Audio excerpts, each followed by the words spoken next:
Hello and welcome to A Closer Look. In this episode, we will take an in-depth look at the Connect PNG program and factors contributing to urban drift in the country. That's later in the program, but for now, water, sanitation and hygiene is a fundamental human right of critical importance to health, education and well-being. The Department of National Planning and Monitoring WASH Program Management Unit is behind this program in the country.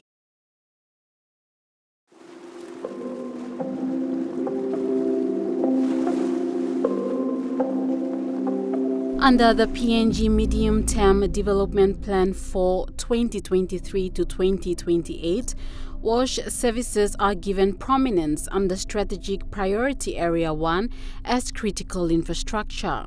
To support the WASH sector decision-making and track targets against PNG's development agenda, the Department of National Planning and Monitoring WASH Program Management Unit, or WASH PMU, have developed a WASH management information system to house, manage, and use data from across the country. This has seen trainings being conducted in regions to reach out to provincial and district administrators and officers to conduct MIS survey. The National WASH Program Coordinator, Takele Tuna, outlines the aim of the MIS workshops. The training is about getting them to have an hands-on approach to basically collecting data from the LLD ward level all the way up to the district and provinces to form the district plan. The DNPM WASH PMU has found that data is very important in carrying out WASH monitoring and implementation. Mr. Tuna spoke about the importance of collecting data. If you look at the WASH policy, there are 7 strategies, and one of that is developing a management information system. So it's not only about data, it's more than that. It's an information system, so basically that information that we gather will help the districts and provinces to develop their 5-year WASH plans. In order for accurate data collection, the team created a platform with support from WaterAid. The platform is called AM Water System, which is used as survey tool to collect real-time information. It's an open source platform, meaning when we say open source, meaning that it's free of charge. We don't pay anything. It's free. It's used by international or global communities to monitor and track WASH indicators in their respective countries across the globe. And for Papua New Guinea, we have contextualized, and we're using this platform to also make sure that we track and monitor the policy targets, WASH policy targets. The platform enables data-driven management by organizations and governments who are delivering WASH services. The M-Water system consists of the M-Water Survey mobile app, an online data portal, where data can be collected both on and offline using both Android and iOS devices.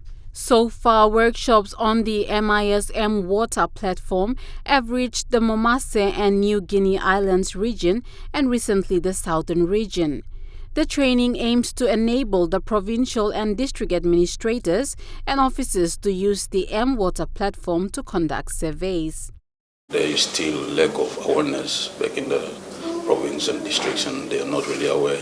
So this is one of the platforms where we're trying to provide advocacy and awareness in a way that. Mr. Tuna, the DNPM WASH coordinator, said positive results have come from the training so far for the Momase region and NGI. I think in the past it's always been from the district PHA Guantam, and only the government officers are involved. But for this, our MIS, the WASH, the excitement, we saw.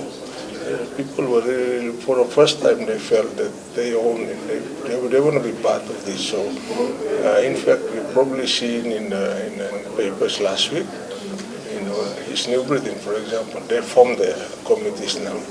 And they actually committed nearly 2 million kina for WASH, 500,000 for each of the 4 districts.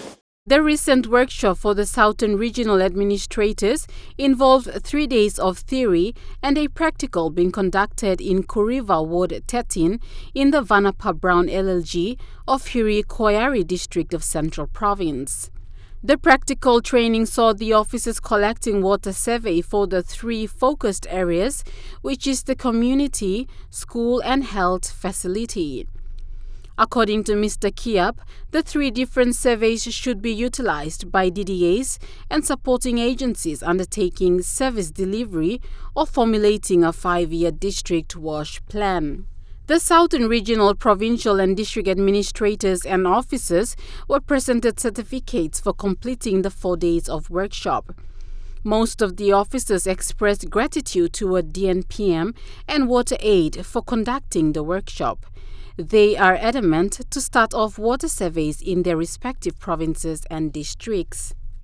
The program in itself is very, very important, and I would suggest that much of our planning, what we learned here, even for education, health, all other sectors, I think we need to start from the baseline, and I think that's the way forward.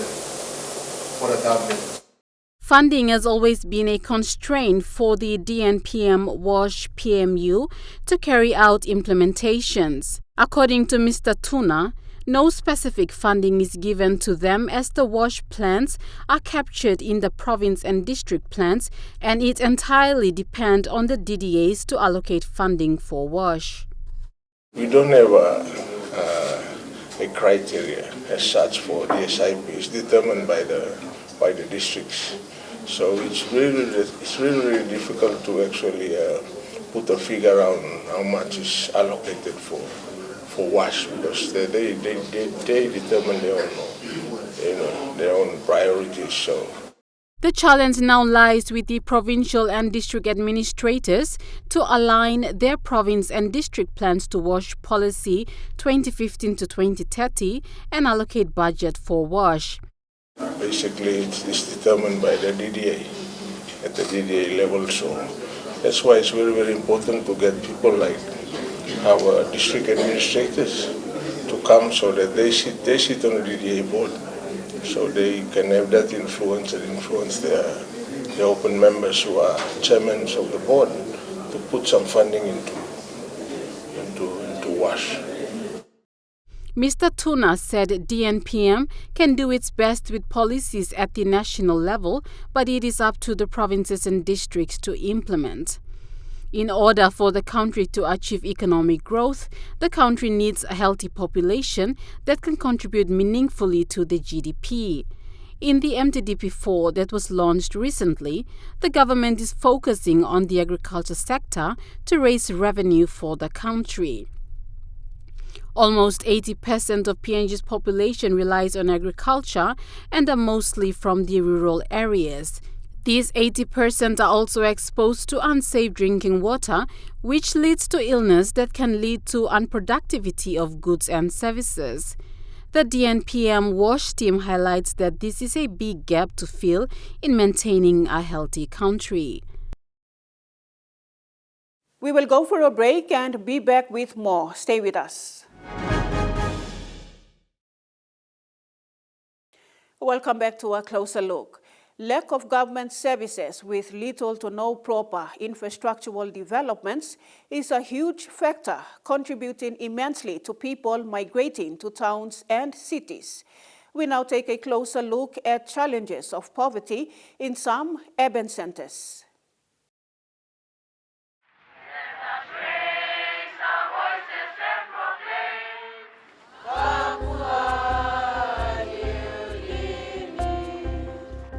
Papua New Guinea is a resource-rich country, yet those who live in the isolated districts lack basic services such as healthcare and education.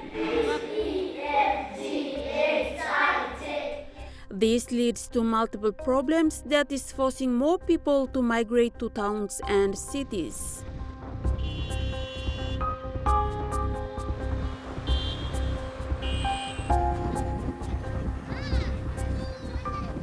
This is according to the National Research Institute Spotlight Volume 16 by Senior Research Fellow Dr. Philip Kavan. However, poverty is becoming an issue of major concern, especially in the urban areas of Papua New Guinea, yet it is difficult for people to admit that poverty exists in the country. This is due to traditional social values, and kin-based society takes care of those in need. Those who have more always assist those in need. But this traditional support system is breaking down gradually. If you look at this migration that is taking place now, people floating to the city, it's a clear evidence of the felt need is not met. There's no basic services in terms of social and economic situation that they're facing in the village. And so they all come into the city, towns, thinking that the bright lights are there, we will go and survive there. But to their surprise, when they come here, they find out that they cannot able to satisfy their needs. And so you'll see a lot of informal activities that is going on the street.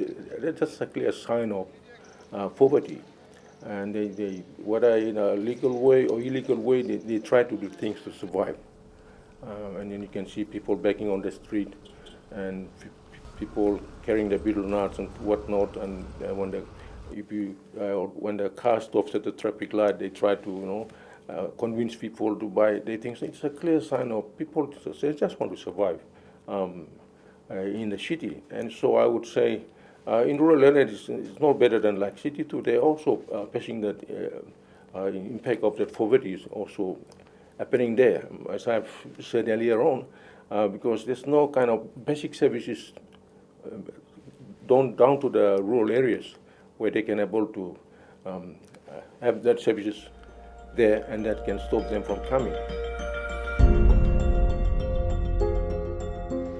Lack of government services with no proper development in remote Lumi district of Sandaun province has caused Benita Lomi and her children to migrate to Aitape town.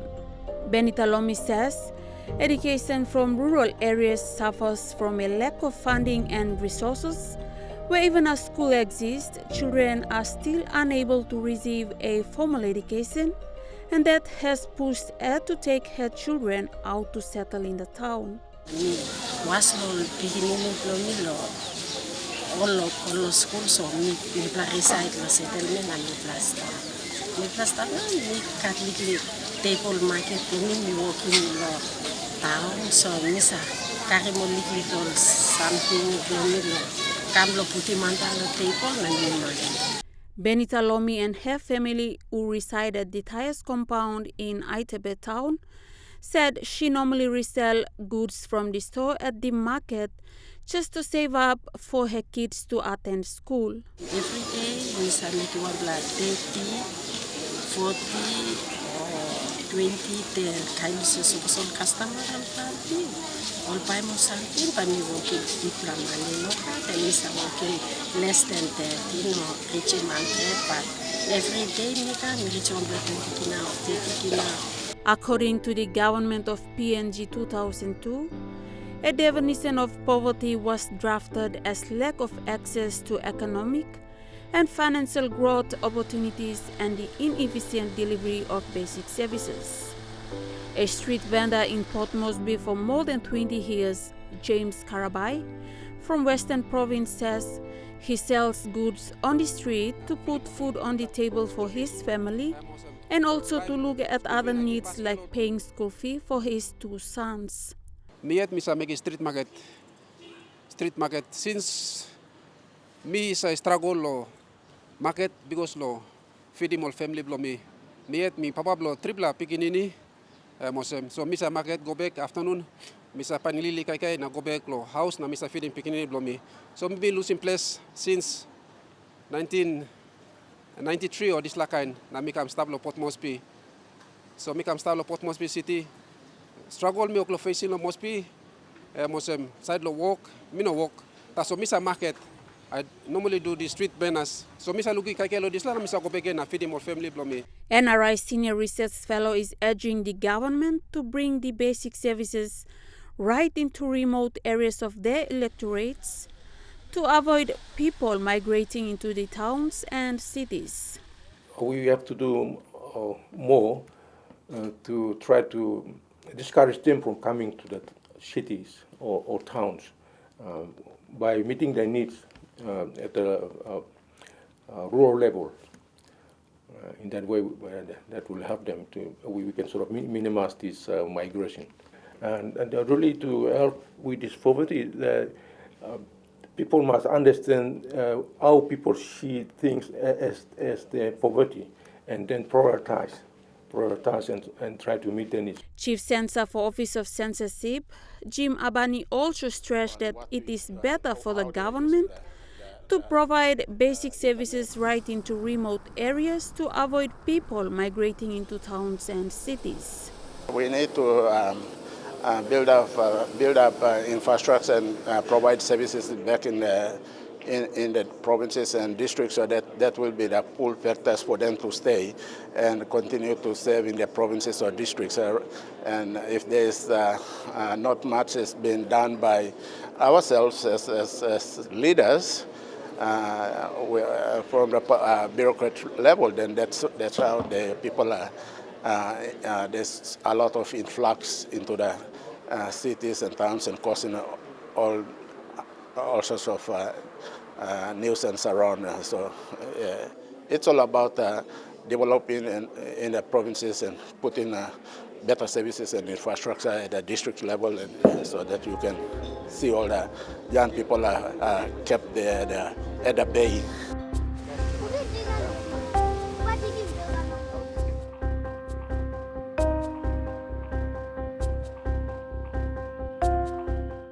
NRI research concluded that the most important factors that cause poverty are lack of jobs, no land for farming, and no access to education, water supply, healthcare, transport, and markets. Children, youths, and women are mostly affected by poverty.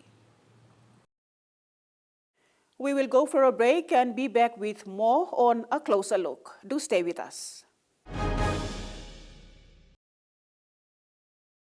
Welcome back to A Closer Look.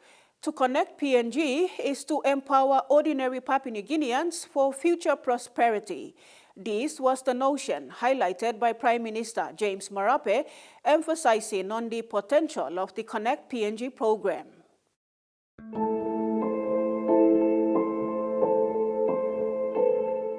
PNG currently has a road network of about 30,000 kilometers, of which 21,000 kilometers are provincial and district roads and 9,000 kilometers are national highways. This against Papua New Guinea's total land area of 462,840 square kilometers puts PNG as one of the countries with the lowest road density ratios in the world. The issues that accompany this need are apparent and even appalling, as the rural population face challenges accessing public goods and services, as well as participating in the formal economic sector. Hence the importance of the government's flagship Connect PNG program. With its ultimate aim for PNG to achieve complete road connectivity and accessibility by 2040. With a 20-year duration, the program is estimated at a cost of over 20 billion kina and will be carried out in 3 phases. The first phase being from 2023 to 2027. The second phase will take place in 2028 to 2034, and the third phase being from 2035 to 2040. The first phase alone has an estimated cost of about 7.9 billion kina. Secretary for Department of Works and Highways, David Bwere, stressed on what is needed for the first phase, emphasizing on commitment. We need 6.5 billion to fix up Ramu Medang, the Highlands Highway, Bulminski Highway, East-West Nubian Highway, Sipik Coastal Highway, Sipik Highway, Maki Highway, Iritano Highway. We need 6.5 over these 5 years. The main funding sources, the Secretary noted, was the national government through the annual national budget, concessional loans from multilateral development partners, grant financing from bilateral development partners, and the private sector under the tax credit scheme. The program's target for Phase 1 includes rehabilitating and improving up to 4,200 kilometers on 16 priority national highways, constructing up to 633 kilometers from the 1,800 kilometer of missing link roads, improving 3,000 kilometers of provincial and district roads, and developing and upgrading national and rural bridges.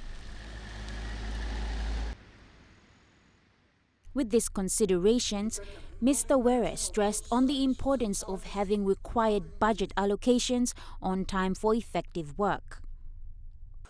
It was to bring some discipline to key priorities of government, commit ourselves on the key highways. That's the only way. There is no miracle. We must put the money down according to the program, procure them in timely manner, supervise, manage, implement this well. We'll see the results. We'll see the results. There's no other way. Adding that the program had realigned in accordance to the recently launched Fourth Midterm Development Plan, the Secretary said that a review had to be done and actions have to be taken accordingly to reach the target as set for the first phase. Realigning with the EMTV 4, we did a midterm review. Connect PNG started in 2020. Phase 1 is 2020 to 2027. So we did a midterm review by this year. And the report was submitted and we revised the plan. If we have to remain within the target,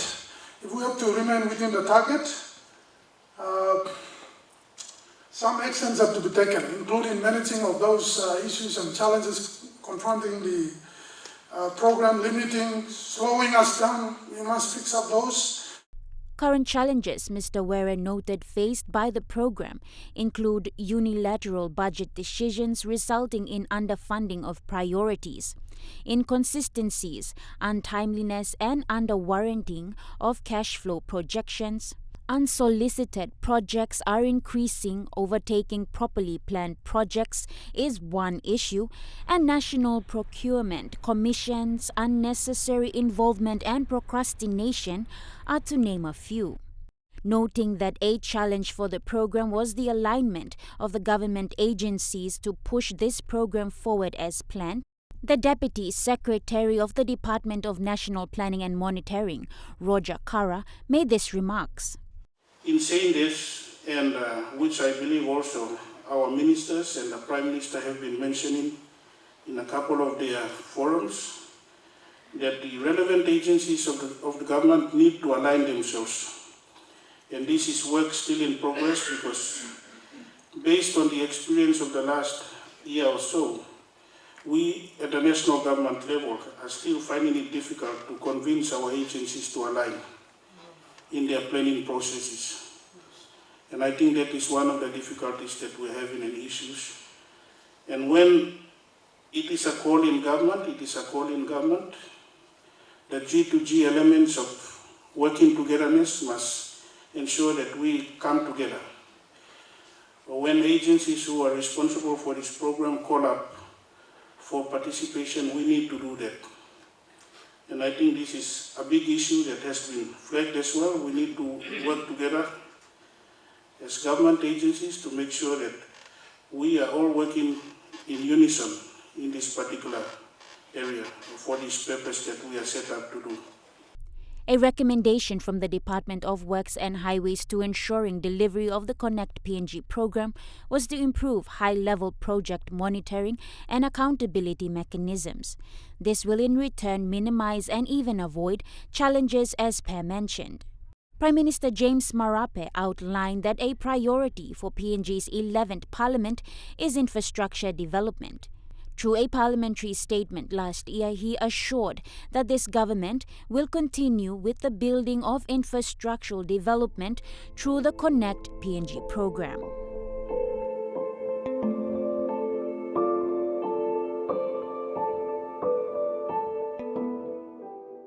And this is where we end another episode of A Closer Look for this week. Be sure to join us again next week for another episode. Until then, good night.